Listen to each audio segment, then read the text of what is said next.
Louange et remercier soit notre Dieu pour cette heure de grâce qu'il nous a accordée. Oui, qu'il nous donne de pouvoir être ici, nous réunir devant sa face pour le remercier et l'adorer.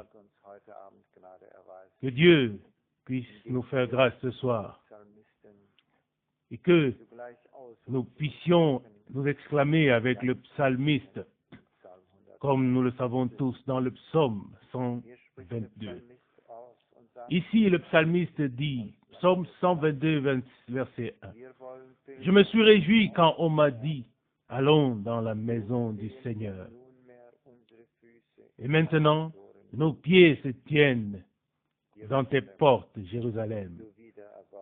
Jérusalem, toi qui as été rebâti comme une ville solidement établie, où montent les tribus du Seigneur, selon l'ordre donné à Israël d'y célébrer le nom du Seigneur. » Verset 5, « Car c'est là qu'étaient placés autrefois les trônes de jugement, les trônes de la maison de Dieu. » Verset 6, « Présentez à Jérusalem la salutation de paix. Salut à ceux qui t'aiment. » Verset 7, « Que la paix règne dans tes murs, que le repos soit assuré dans tes palais. À cause de mes frères et de mes amis, je veux te souhaiter la paix. À cause de la maison du Seigneur notre Dieu, je veux demander la bénédiction pour toi. Amen. » Ce psaume nous est bien connu. Et oui, nous le connaissons tous. Combien de fois l'avons-nous lu? Lorsque nous lisons les prédications de Frère Branham, il se réfère à cette parole avec joie de pouvoir être là où son peuple se trouve. Dans la joie de pouvoir être là où se trouve sa parole et où il se révèle lui-même. Que Dieu mette ainsi en toi et en moi, en nous tous, de nous réjouir de la manifestation de la grâce de Dieu, que nous puissions le louer et que nous glorifions son nom, car il est merveilleux dans toutes ses œuvres. Que nous puissions nous réjouir de ce que nos pieds se tiennent là où sa parole est proclamée. Il dit, au verset 2 du psaume 122, « Nos pieds se tiennent maintenant dans tes portes, Jérusalem. » Ainsi, nous pouvons nous réjouir de ce que nos pieds se tiennent là où sa parole est proclamée, la parole de la vérité. Nous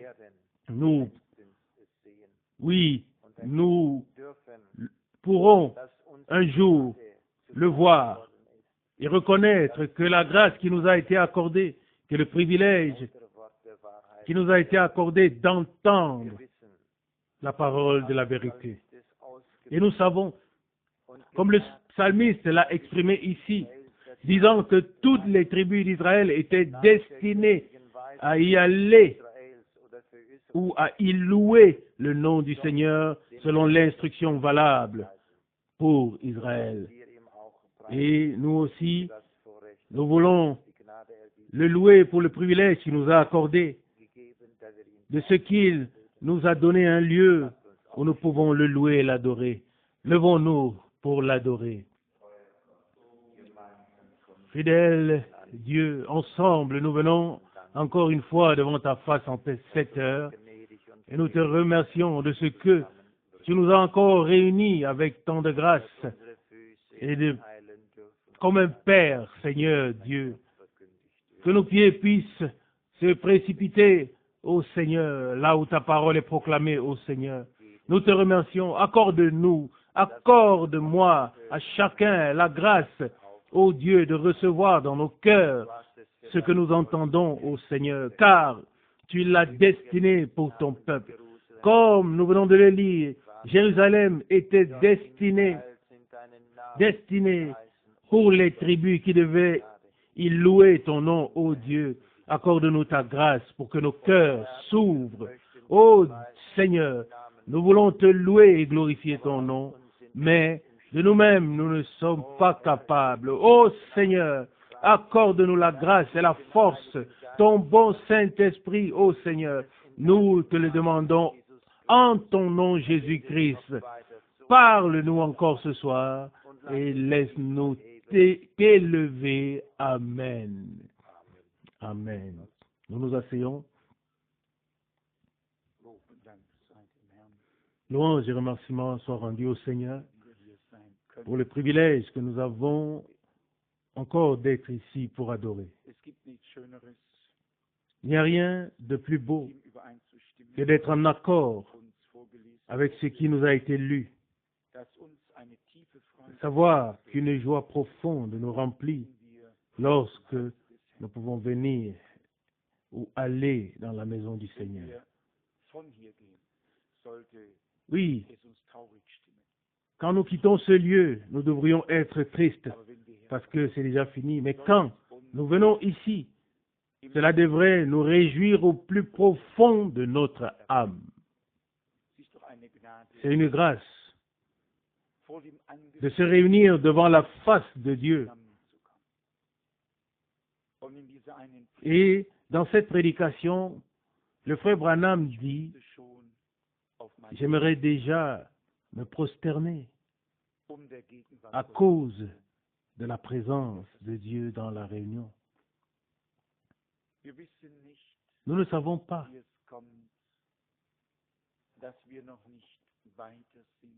oui, pourquoi nous ne sommes pas plus loin. Pourquoi nous ne sommes pas encore là où Dieu veut que nous soyons.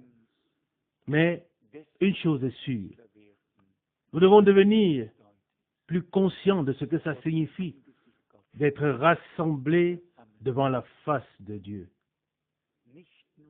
Pas seulement pour prendre part à un service divin, mais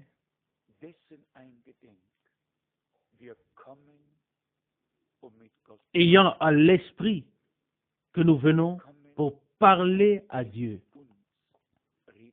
Nous venons pour qu'il puisse parler avec nous. Nous venons pour expérimenter Dieu. Et comme nous l'avons parfois dit, si le Seigneur devait encore se révéler une fois en ces derniers jours, alors ce serait certainement parmi ceux qui l'ont aussi bien cru, qui l'ont cru aussi bien qu'ils le pouvaient, et à qui il a révélé,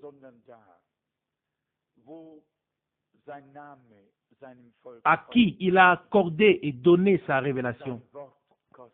Mais là où on tourne le dos à son nom, à sa parole, là où non pas là où on tourne le dos à sa parole, à son nom, mais là où son nom est précieux pour son peuple, où sa parole est précieuse, où l'action de l'Esprit est précieuse, où le divin est plus important que tout sur la terre. Et nous savons que le Seigneur nous a profondément aimés. L'amour de Dieu n'est pas superficiel. C'est un amour intime et éternel de Dieu dont nous avons été aimés. Et quiconque aime Dieu, aime tous ceux qui sont nés de Dieu. Mais, oui, ça aussi est vrai. Dans la dernière prédication que nous sommes en train de traduire et qui sortira bientôt, le frère Branham dit que chaque fois que le spirituel et le naturel se rencontrent, il y a un problème. Oui, on devrait être sur la même longueur d'onde. Oui, il faut être né de Dieu. pour pouvoir avoir l'accès au divin. Le Seigneur ne dit pas dans ce contexte que l'homme naturel ne comprend pas les choses de l'esprit. 1 Corinthiens 2, verset 14. Si quelqu'un est né de nouveau, il ne peut voir le royaume de Dieu. Jean 3, verset 3. Oui, il peut en entendre parler. Oui, il peut entendre prêcher dessus, le chanter, mais il ne peut pas le voir. Il ne peut le voir que si il est né. Il y est né. Et cela nous touche naturellement beaucoup. Oui. Et nous souhaitons que Dieu arrive à ce qui lui revient de droit avec nous et avec tout son peuple, plus que jamais. Et pour cela, il est nécessaire que nous revenions en toutes choses au commencement. Oui, aussi au premier amour intime qui était dans l'Église primitive. Mais déjà là, dans la première lettre aux églises, il est écrit, « Mais ce que j'ai contre toi, c'est que tu as abandonné le premier amour. » Apocalypse 2, verset 4.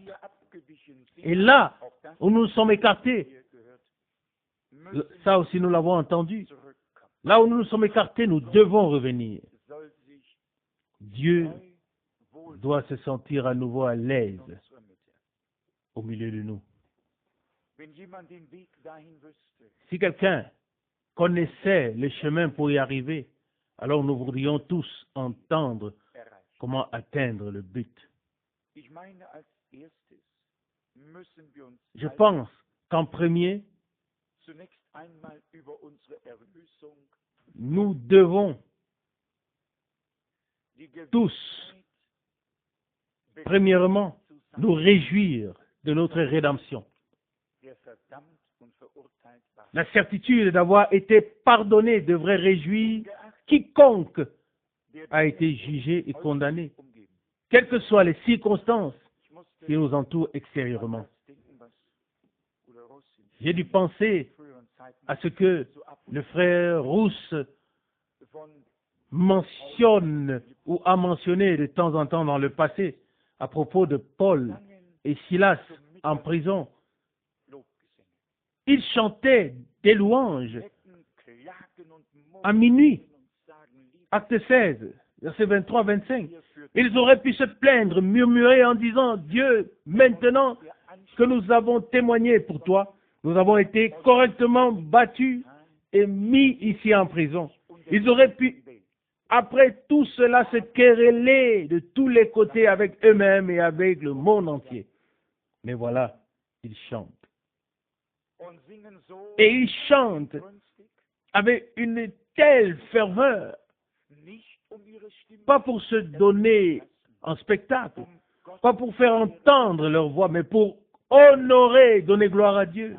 Et voilà qu'il se passe quelque chose. Quelque chose se met en mouvement. Je dois me le dire à moi-même et à nous tous de la même manière. Qu'est-ce qui nous empêche de rendre grâce au Seigneur en toutes circonstances? Car c'est à votre égard la volonté de Dieu en Jésus-Christ. C'est ce qui est écrit. 1 Thessaloniciens 5, verset 18. Et il est dit, rendez grâce à Dieu en toutes circonstances pour tout. À celui qui peut le faire.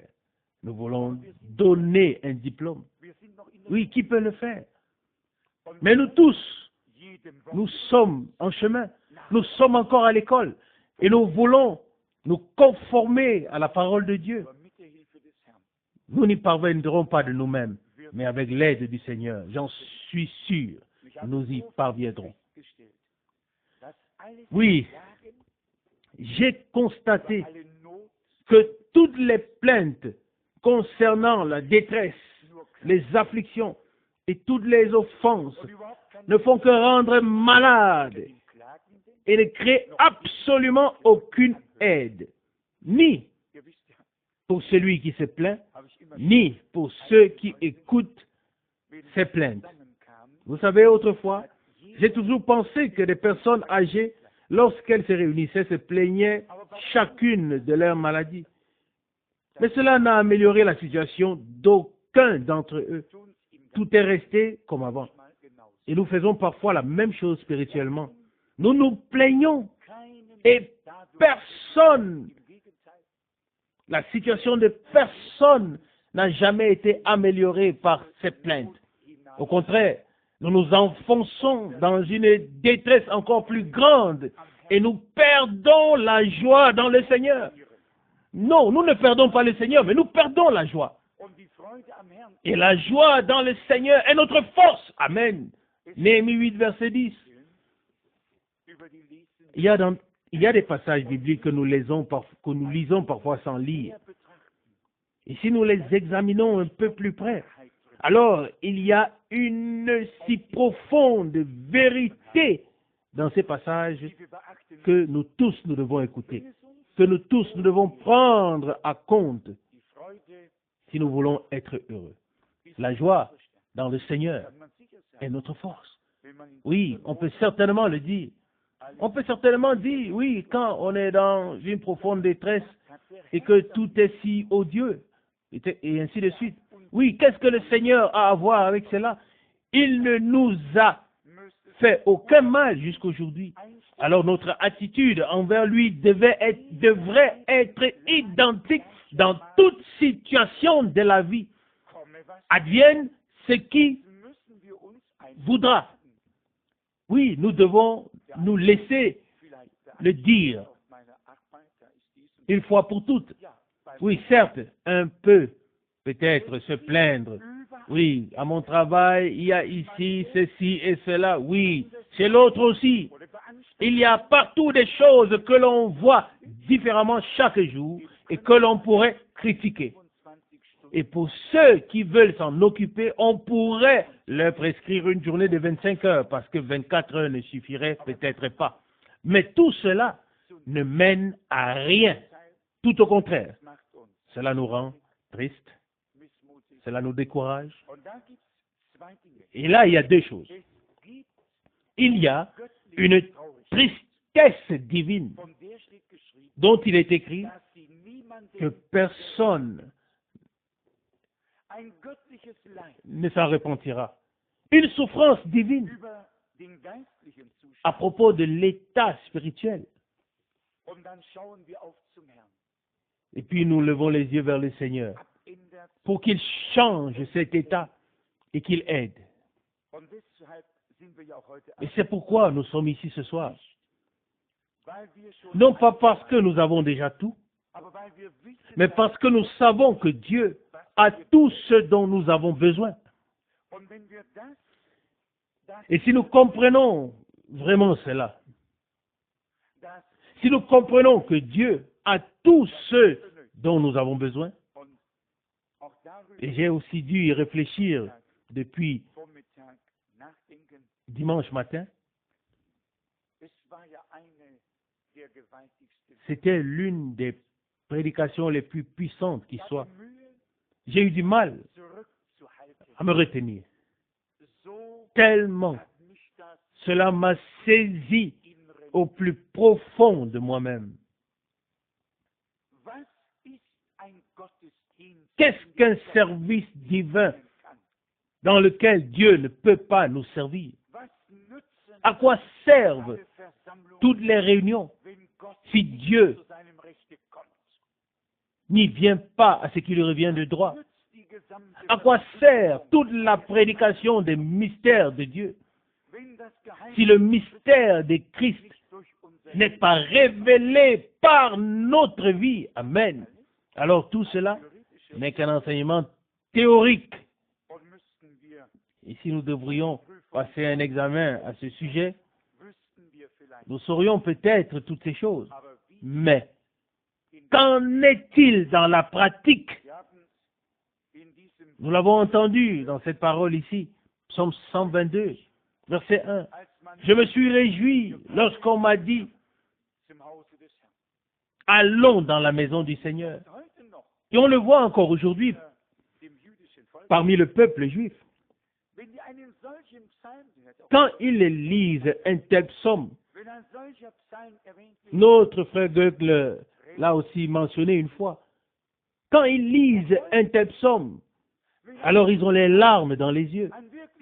Aujourd'hui encore, lorsqu'un juif qui craint vraiment Dieu, quand il pense au temple, alors le désir est dans son cœur, si profond et si grand qu'il est submergé.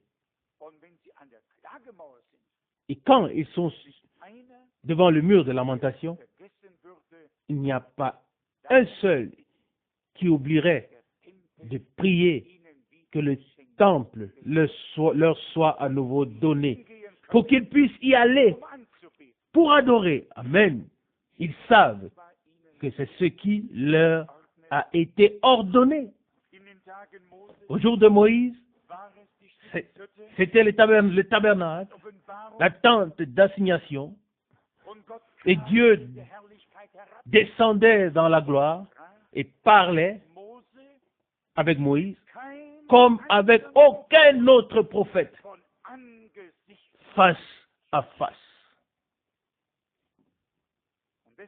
Et c'est pourquoi Moïse pouvait dire, se référant à Christ,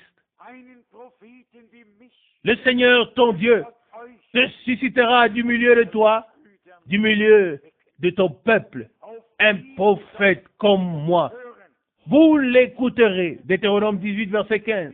Et toute âme qui n'écoutera pas ce prophète sera retranchée du peuple.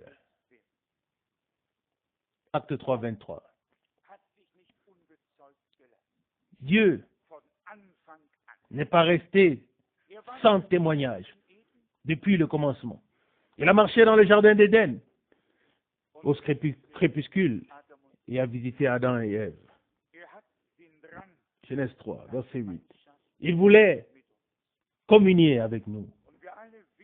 Et nous savons tous que ce pont a été établi.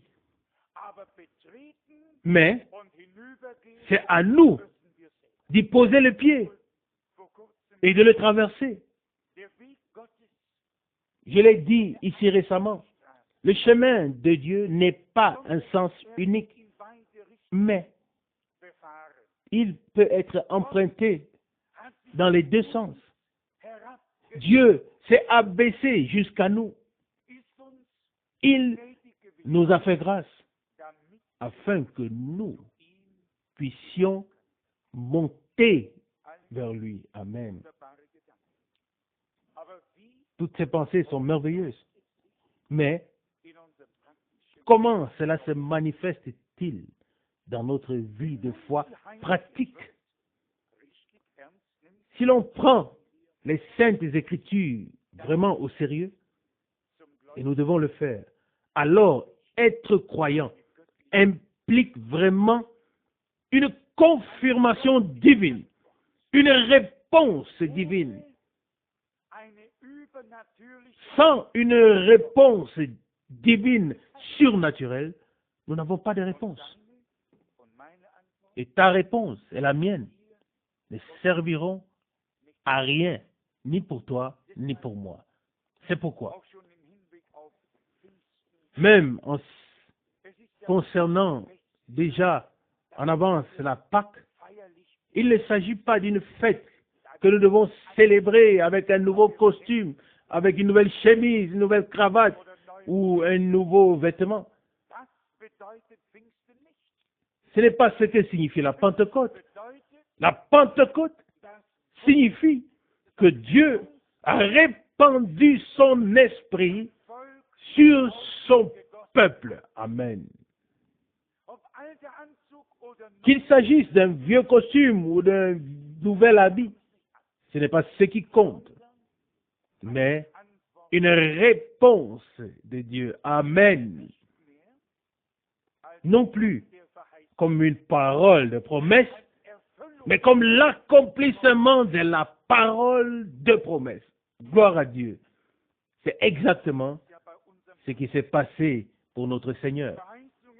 Les promesses étaient, et soudain, elles furent toutes réunies, rassemblées, et la parole a été faite chair et a habité parmi nous. Jean 1, verset 14. Dieu avait parlé par les prophètes de diverses manières et de diverses façons. Et soudain, tout cela a été récapitulé. Et à la fin des jours, il nous a parlé dans le Fils. Hébreux 1, verset 1, 2. Puis, lorsque la rédemption a eu lieu, et qu'il est monté dans la gloire, l'Esprit de Dieu a rempli le peuple de Dieu. Aujourd'hui encore, Dieu se tient à sa parole. Il faut que cela devienne, pas seulement pour moi, mais pour nous tous. Il faut que cela devienne une véritable nécessité.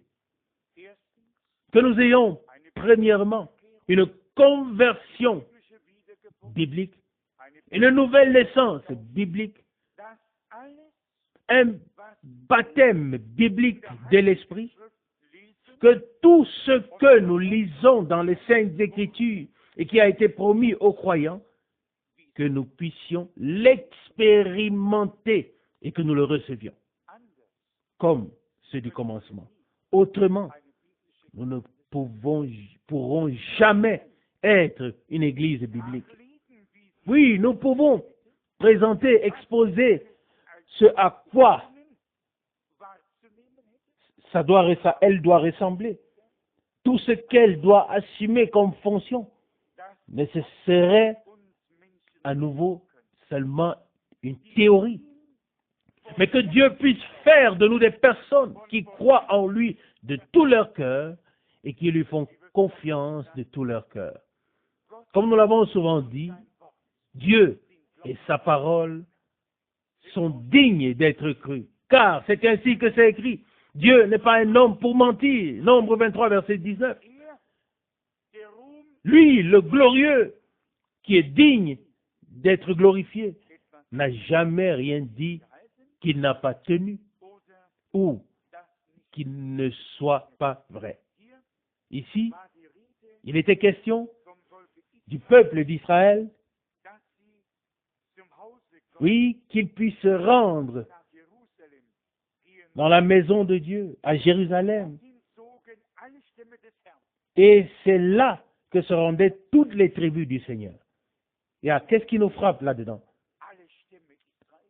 Ici, il n'est pas écrit toutes les tribus d'Israël, mais il est écrit toutes les tribus du Seigneur. Tous ceux dont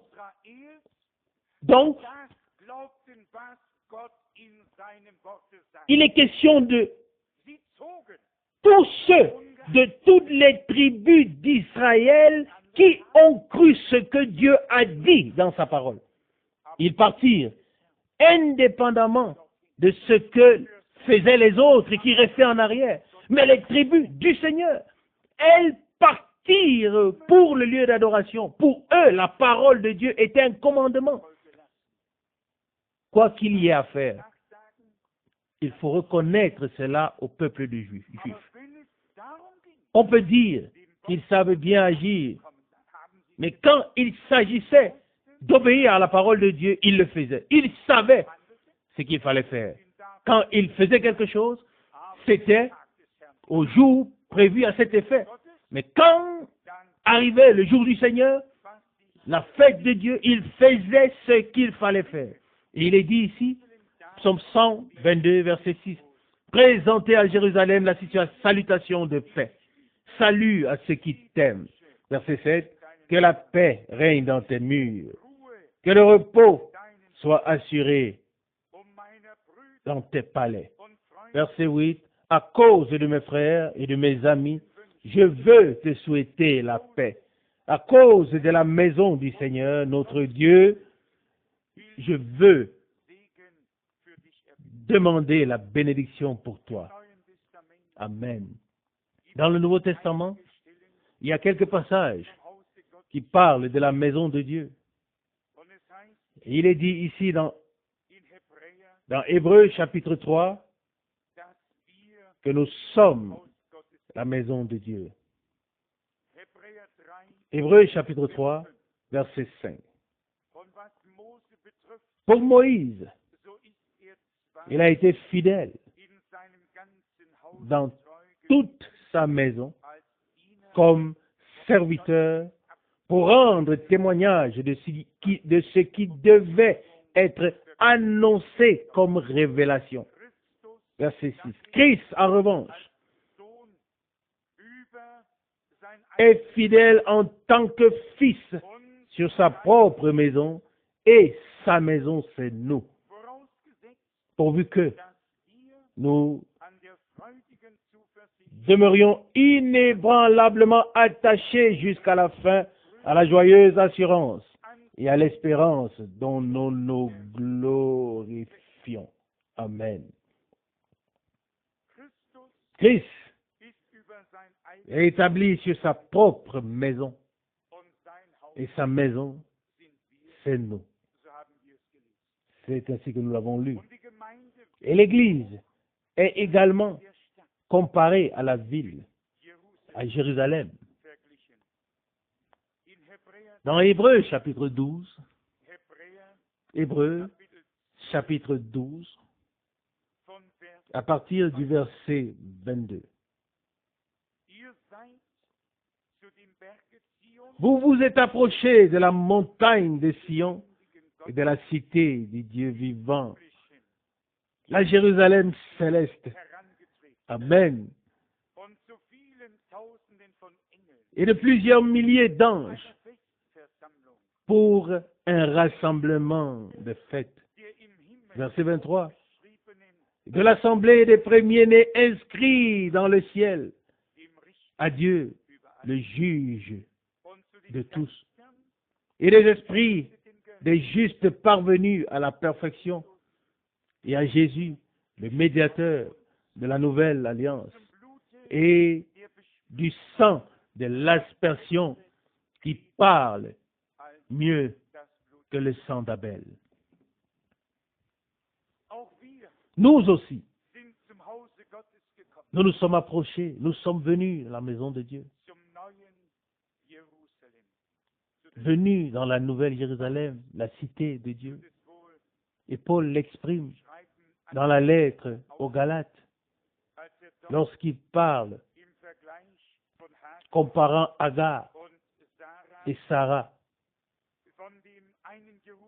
Oui, lorsqu'il parle de la Jérusalem esclave et de l'autre Jérusalem qui est libre, celle d'en haut,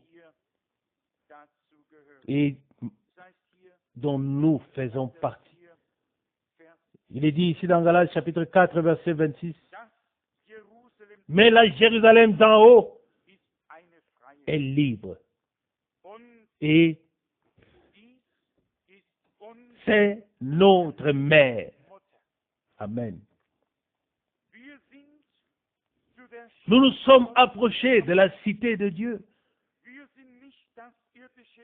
Nous ne sommes pas l'Israël terrestre. Nous ne sommes pas la descendance d'Abraham selon la chair. Mais il a été promis à Abraham au singulier, disant en ta postérité, selon Galates 3, verset 16. Et cette postérité, c'est Christ. Et c'est par lui que nous avons tous été bénis. Vous connaissez, oui, bien, la parole, vous connaissez bien cette parole. Parfois, j'ai du mal, car de temps en temps, j'ai la traduction en anglais dans la mémoire. Ici, dans Galates chapitre 3, oui, ça se trouve ici à droite dans ma Bible, il est dit ici, dans Galates 3, verset 16, « Or, les promesses ont été faites à Abraham et à sa postérité. » Il n'est pas dit « aux postérité, au pluriel, mais il est fait référence à un seul et à ta postérité, c'est-à-dire Christ.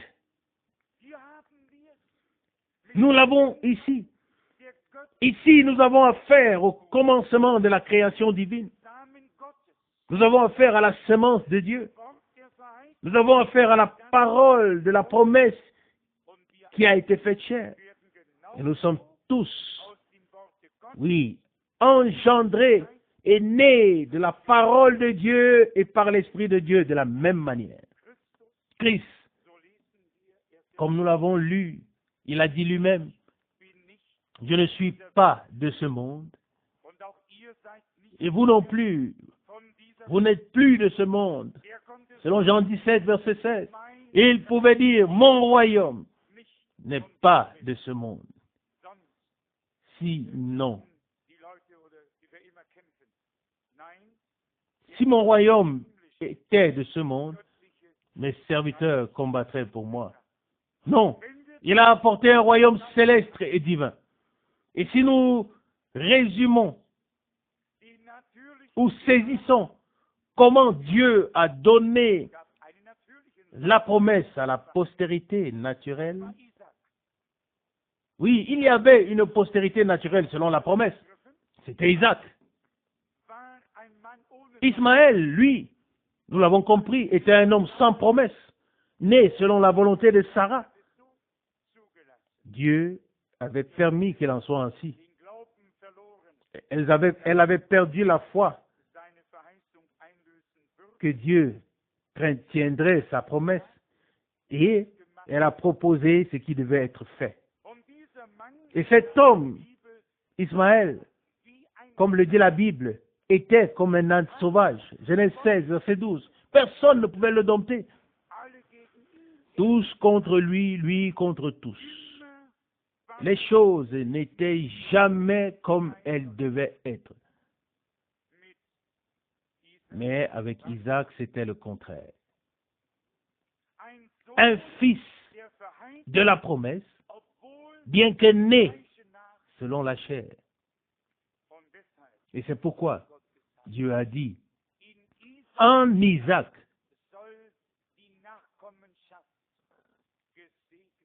ta postérité, ta descendance sera bénie. Genèse 21, verset 12. Ismaël et tous les fils des autres femmes d'Abraham ont reçu les dons, les cadeaux. Oui, les dons leur ont été faits, mais l'héritage, c'est Isaac qui l'a reçu. Combien de personnes dans ce temps reçoivent des dons de Dieu? Oui, remercié soit Dieu pour tous les dons. Mais ce n'est pas tout. Nous voulons être héritiers de Dieu et co-héritiers de Christ. Et les dons, oh oui. Je souhaite une abondance de dons.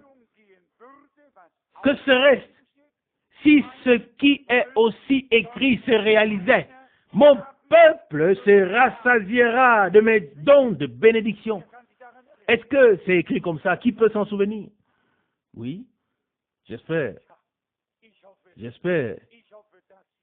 que nous lisons tous ou que nous avons tous lu la Bible. Isaac était l'héritier légitime parce qu'il était né conformément à la promesse divine. Christ, l'héritier légitime, parce qu'il est né conformément à la promesse. Et tous ceux qui reçoivent en eux la parole de la promesse divine naîtront légitimement par la parole et l'esprit et auront part à ce que Dieu a promis. Cela devrait normalement nous réjouir, nous pousser à l'adoration. Car nous croyons que nous sommes des fils et des filles légitimes de Dieu. Et nous ne le croyons pas seulement parce que nous voulons le croire. Nous le croyons sur base de la parole de Dieu. Parce que nous croyons de tout cœur aux promesses divines. Uniquement ceux qui naissent sur base de la parole ou de la promesse divine, je veux dire spirituellement, seulement ceux-là sont capables de croire les promesses de la parole. Tous les autres passeront. Je ne sais pas si nous brisons la parole, si nous faisons la comparaison avec Marie qui a cru au Seigneur. Marie était un vase.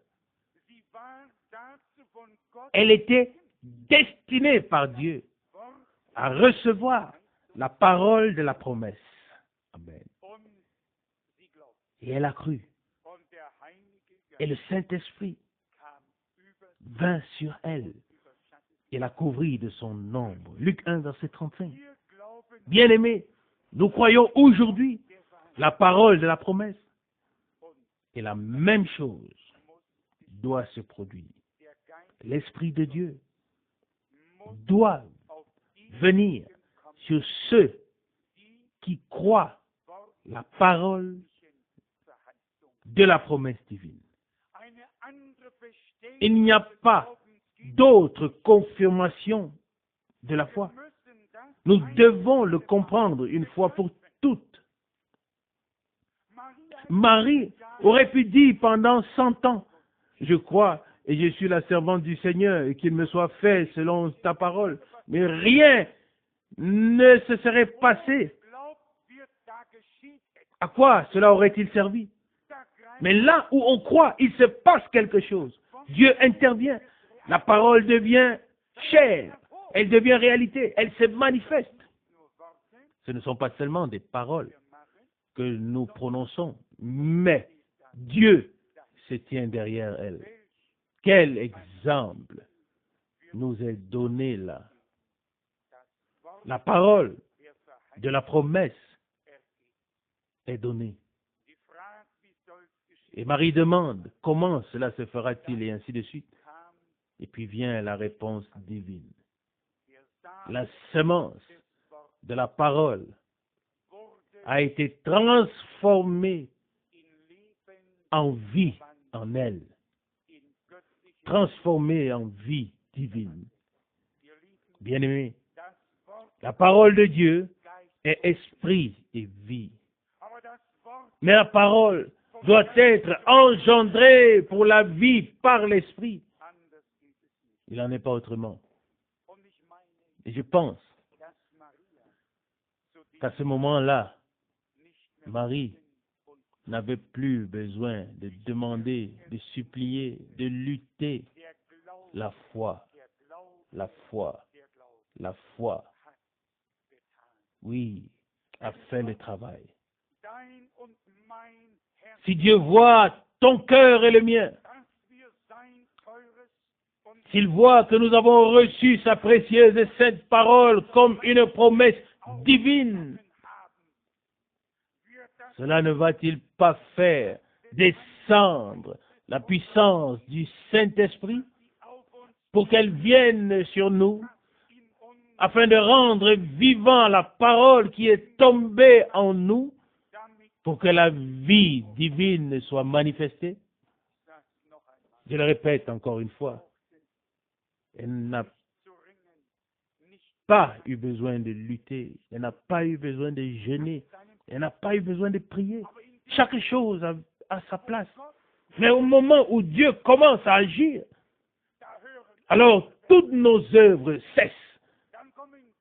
Alors nous nous reposons de nos œuvres pour que Dieu puisse agir. Et c'est ainsi que ça s'est passé en ces temps. Et c'est certainement ce qui se passera maintenant à la fin dans l'épouse de l'agneau. Chair de sa chair et os de ses os. Je me suis réjoui. Oui, c'est ainsi que nous l'avons lu dans le psaume 122.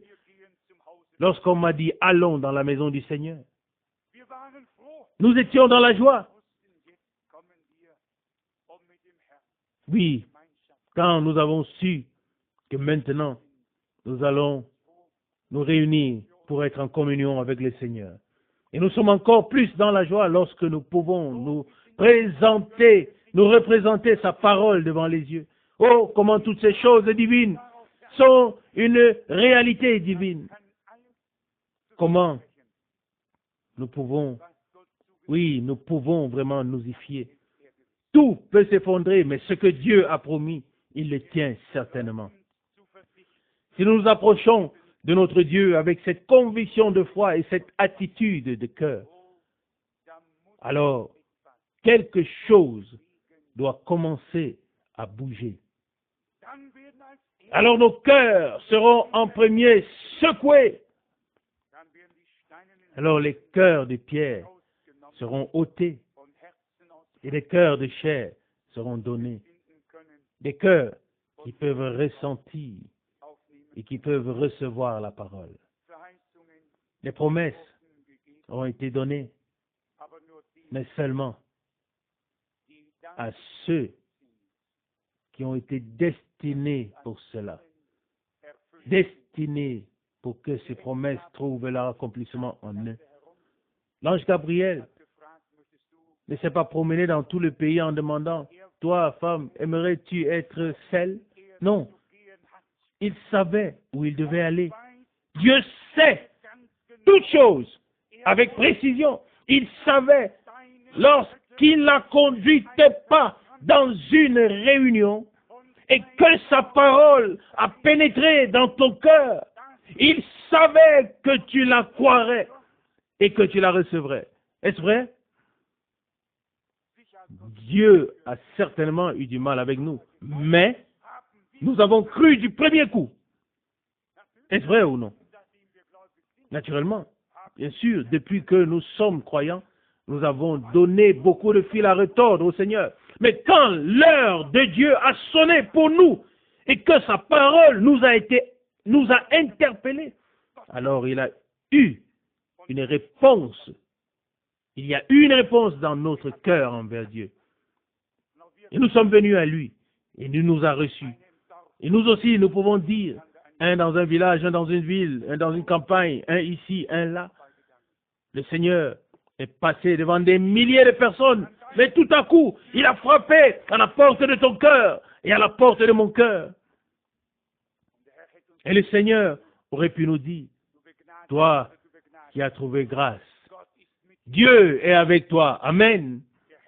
Et le Seigneur sait qui le croit et qui ne le croit pas.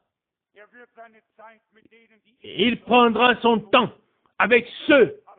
Il ne perdra pas son temps avec ceux qui ne le croient pas, mais il emploiera son temps avec ceux qui le croient de tout leur cœur.